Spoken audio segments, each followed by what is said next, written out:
kababayan, mga kapwa po Pilipino, huwag nating isuko ang kalayaang yan.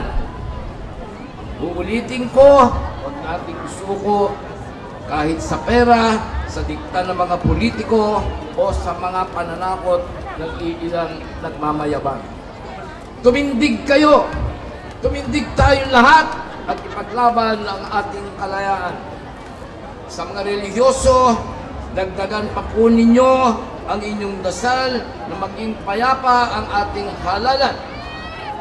Tiwala po ako na sa Lunes, Mayo 9, iisa lang ang magiging hatol ng sambayanan.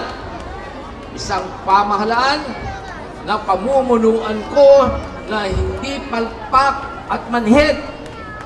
Isang pamahalaan na pamumunuan ko na may malasakit sa may hirap. Isang pamahalaan na pamumunuan ko na kumikilala sa batas ng tao at sa mata ng Diyos. Isang pamunuan na maghihilom ng sugat ng mga away at pagtutunggali. Sino pa po ang makakagawa nito? Only Binan.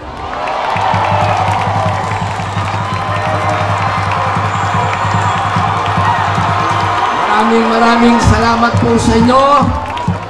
Mga taga Makati, lalo-lalo na, ipakita ho natin na lahat na sinasabi nating nagawa at nangyari dito sa Makati ay totoo.